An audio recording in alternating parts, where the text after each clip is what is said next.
With the NFL draft quickly approaching, I want to dive back in and run through these mock draft simulations for all 32 NFL teams. Today, we'll be covering the Green Bay Packers. So, before we get into the mock draft, let's jump over to the depth chart and really gauge a game plan of who we'll be targeting in this upcoming draft. So, offensively, it's no secret we're going to be addressing wide receiver early on. Lost a lot of key pieces with Marquez Valdes-Scantling and Davante Adams. So, adding another speedy guy that can take the top off of defenses to replace MVS's role will be crucial, especially early on in the draft. Adding a true number one receiver that can play the X and split out wide for the Packers will be crucial in the first round. We also see at the tight end position here, Robert Tonyan. He tore his ACL. He probably won't be healthy week one. He probably won't be back till the second half of next year. So we definitely needed to add depth early on at tight end as well. So it's a very familiar sign here in both rooms that we need to address. Wide receiver and tight end have to be prioritized in the first couple of rounds. On top of that, we're going to be seeing the offensive line here. Elgton Jenkins is coming off injury, torn ACL. He probably won't be ready week one. David Bakhtiari didn't even come back last year. Question marks. It's really questionable about how his rehab's going. Will he even be healthy for next year? So with both starting tackles dealing with ACL injuries, it's very concerning. And then we look inside. We also see Royce Newman, second-year guy, struggled when he saw snaps last year. Has high upside, though. But we need to add depth across the board at the offensive line.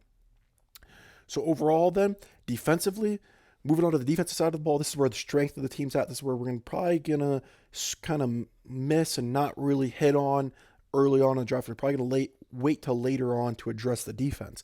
Dean Lowry, Kenny Clark, Jaron Reed, solid defensive line. The linebacking core, obviously, even more solid, being able to keep Devondre Campbell.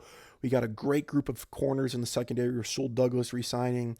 Really, the only areas I could see for improvement here is adding depth at an edge rushing position, adding depth behind Dean Lowry here, maybe kind of getting a starter and really have a dominating defensive front. On top of that, we could address safety here, maybe bring in a strong safety to replace Adrian Amos since his contract's coming up. So definitely be looking for developmental pieces on the defensive side of the ball. But early on in the draft, we need to hit and find starters to start in the wide receiver room and the tight end room early on, and we need to find weapons for Rodgers, and we need to find pieces that can protect Rodgers early on in the draft. So that in mind, let's jump in to the mock draft simulation. Let's get it started here. So we won't be picking here until pick 22 later on. This is the pick that we got via the Davante Adams trade. So right here at pick 22, I think since we traded a receiver to get this pick, we need to address it and just bring another receiver in right off the bat. And without a doubt, Treylon Burks, if he's slipping all the way to pick 22 here, the Packers should be calling in, slamming the draft button here because this is a steal. 6'2", 6'3", big physical receiver, can split out wide, dominates, and out physicals all corners across the SEC. He's dominated year after year, so I'm excited to bring him in. Treylon Burks will be that deep threat that can take the top off of defenses, can work underneath, and out physical and outmatch basically any cornerback that you put up against him. So now that we got our true big number one X receiver here, we're going to be looking at pick 28. I mean, we could go back to back and go receiver here. Sky Morris, some speed we could add in the slot, but with Randall Cobb and Amari Rodgers battling for slot reps, not really going to be looking to reach too early on for that. It's really jumping off the board to me here. Travis Jones, D lineman from Connecticut, big physical guy, dominated at the Senior Bowl. He could be able to play at that defensive end position behind Dean Lowry, rotate in and out, and that could be a really devastating defensive front if we brought in Travis Jones. On top of that, Kenyon Green, guard from Texas A&M, really interesting. Reminds me a lot of Elgton Jenkins, the ability and the versatility to play tackle or guard, and has played all four positions on the offensive line. Has not played center yet in college, but he's played both tackles, both guard positions. This is a versatile guy that I think, this is without a doubt, I think it fills a major need. Being able to bring in a guy that can play anywhere on the line, especially when we need help across the entire offensive line. He'll be a nasty, road-grading run blocker that will be a physical tone setter for the Packers offensive line to get the running game going with Aaron Jones and A.J. Dillon. So now that we've addressed the offensive line, we've addressed the receiving position, we're going to be coming back down here into the second round, and if we just look at this, Kenneth Walker to the Steelers here in the second round, that makes no sense, but sometimes PFF mock draft simulations can make some not so smart decisions. But anyways, moving on. Second round, pick 53 here. I think we got some guys in mind here, and I see it right here. Trey McBride, tight end from Colorado State. I think this is the perfect range for him to go for the Packers. Hand in the dirt tight end. He's got a lot of effort. He's an effort run blocker. He needs to refine his technique a little bit in the run blocking area. Doesn't have super top end speed to get great separation, but he's just a true hand in the dirt tight end that he'll be able to start day one for us until Big Bob comes back. So without a doubt, Trey McBride heading over to the Green Bay Packers. Now we're picking here once again at pick 59, just a few picks later. And this is the area, now we've addressed a lot of the big needs. We got the offensive lineman that we need, we got a tight end that we need, and we got a receiver that we needed. So now we get a little bit of free reign here. We address the biggest holes. Now, where should we go from here? I mean, another edge rusher, to, like I said, that can pair up behind Dean Lowry and really help set a tone on that defensive line could be huge. But I don't think it's the biggest need. Adding another offensive lineman could be a huge need. Darian Kennard, more of a guard type, but could play right tackle day one if we need him. Really, it'd be just like a major depth piece. Alec Pierce, wide receiver from Cincinnati. This might be the guy. I think it's, without a doubt, yes. I think it's time to double down. First and second round receivers, let's do it. Alec Pierce, deep threat. This is Marquez Valdes-Scantling. This is the MVS replacement for us, without a doubt. Bring him home. Alec Pierce is a blazer who can go and split out at Z and really just take the top off of defenses, clear out over routes from Treylon Burks, Amari Rodgers, Randall Cobb, whatever it is. He's a really good decoy guy that can really fit into that MVS role extremely well. So now we've addressed the wide receiver, the tight end room. This is tremendous. We added some really good weapons for Rodgers. Now I think we're going to be looking here, and you know what? I already see a guy jumping off the screen to me here. Max Mitchell, the right tackle from the Raging Cajuns. He's our day one starter. Be a good backup piece behind Elgton Jenkins. Add really good depth. It's going to be hard for me to say no to him here. So let's just keep looking here just in case we miss someone. Wan'Dale Robinson, Sanders from Cincinnati. These are really good gadget players that could develop extremely well. But I think we need to address the holes on the roster. And getting a day one starting right tackle in Max Mitchell will be huge. He's super athletic, can run outside zone, can cut off defenders, can reach defenders extremely well. Just needs to really refine his technique a little bit. But bringing in Max Mitchell, I think he could be a day one starter and really help add the depth and give a little bit of breathing room while Elgton Jenkins recovers from his torn ACL. So this is huge. I think we've scored extremely well early on in this draft. We've rebuilt the offense completely.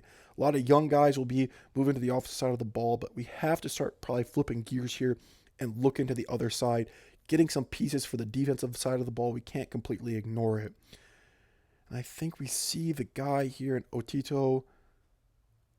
Yeah, I think that's going to be the move here. Otito from UCLA, big nose tackle, doesn't really bring a lot of pass rushing threat on the defensive line, but I think he will come in and he'll be extremely well year one on those third and short downs, short yardage situations on the goal line. I think at 320 pounds, he'll help stuff the run and just really be that immovable force up front to let Devondre Campbell and Chris Barnes move freely and be able to tackle the back in the backfield. So I think without a doubt, we haven't addressed the defensive line. Like I said, that's a big area where we need to add depth. So there we go. Otito from UCLA got a big nose tackle. And now we're going to be coming back here into the fourth again. Let's just see what's jumping off the screen to us here. We don't really need linebacker depth. Ty Summers is fine as our third string backer. Jack Sanborn, though, could be very tempting. The hometown kid from Wisconsin. A lot of areas where we could go here. This is where we get a little bit of wiggle room. JT Woods from Baylor's jumping off the screen here, but I think we have a fifth.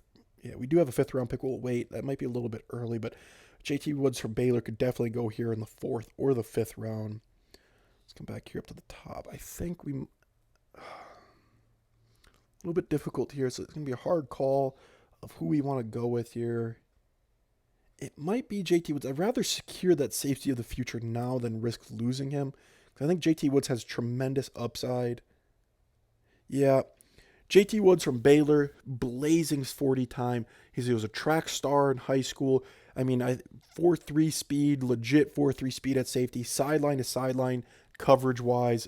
He's not going to start week one. Don't get me wrong. Darnell Savage, Adrian Amos are incredible players, but he's going to come in, he's going to sit behind them, and I think he's going to learn the style of the NFL defenses. A lot of his biggest issues last year came from busted coverages and not understanding his assignment, but he has the athletic base.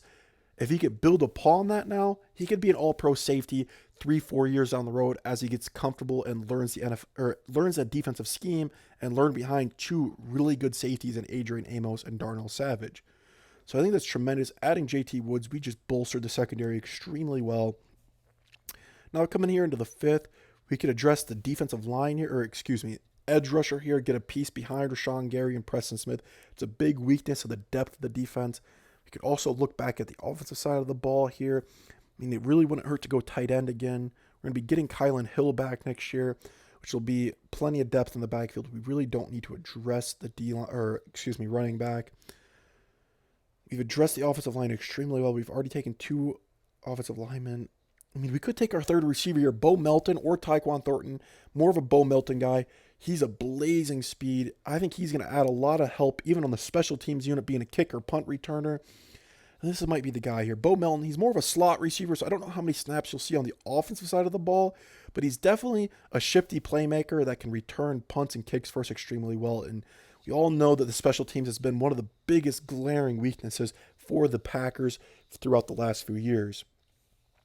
So that's tremendous. We got a third receiver, a blazing blazer of a guy here.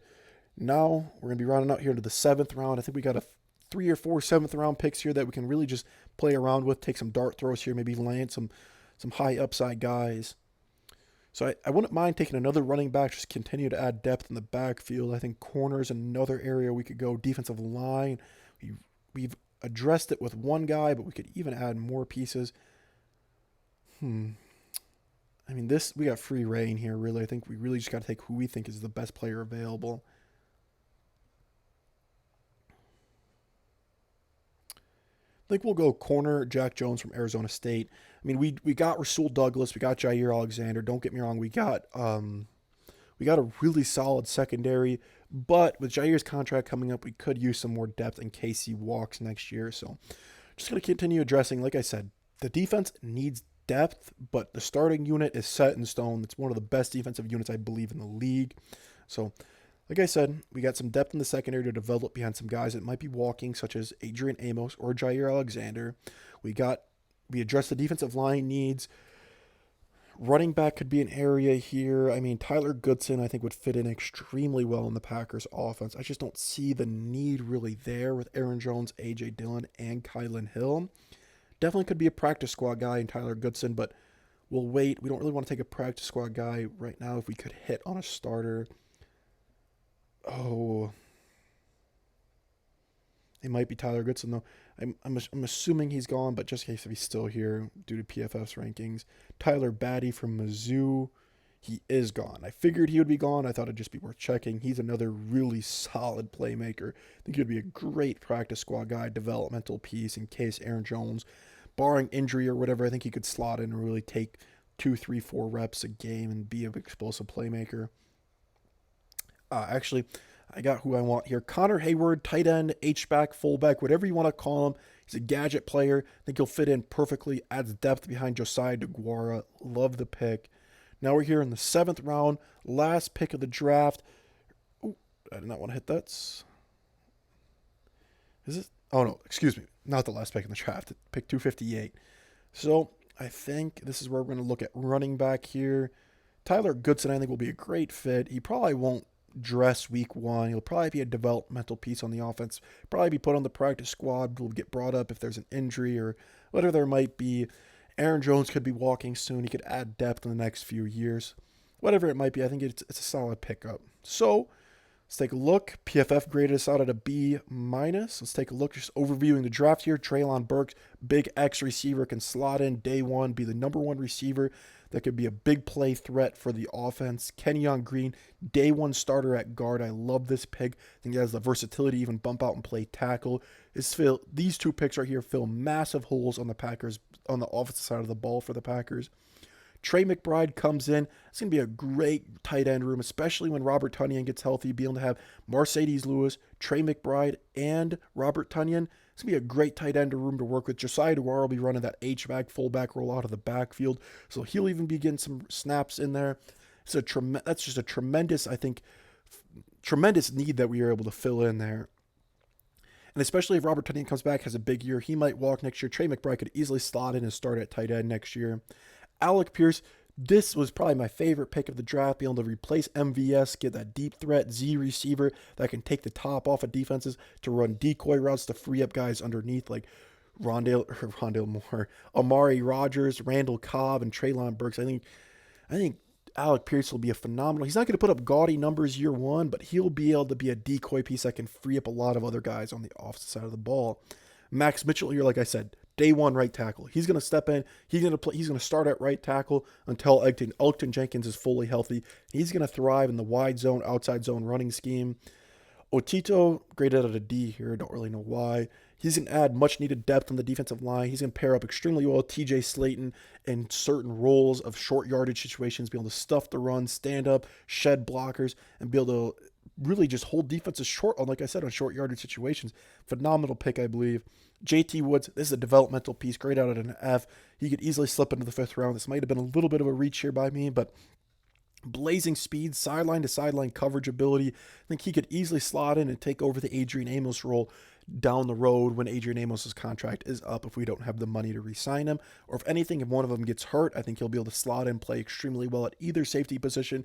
Just adds much needed depth in the secondary at the safety position.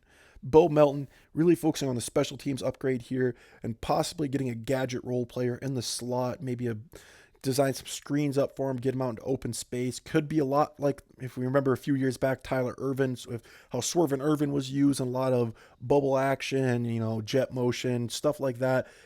Bo Melton could thrive in that role, just getting the ball in his hands, getting him out in open space, and making guys miss. But I think he'll be a great kick/punt returner. Really helps bolster the special teams unit. And like I said, we get a gadget player. Jack Jones, adding depth, especially if Jair Alexander walks next year. Connor Hayward, going to be a practice squad guy, most likely come week one. But if Josiah Dewar gets hurt, we got ourselves a fullback, H-back that can replace him with Connor Hayward. And then once again, we're going to be thinking about the same thing here with Tyler Goodson, adding a practice squad running back here. He's going to be able to maybe make the roster week one. Probably not if Kylan Hill's fully healthy.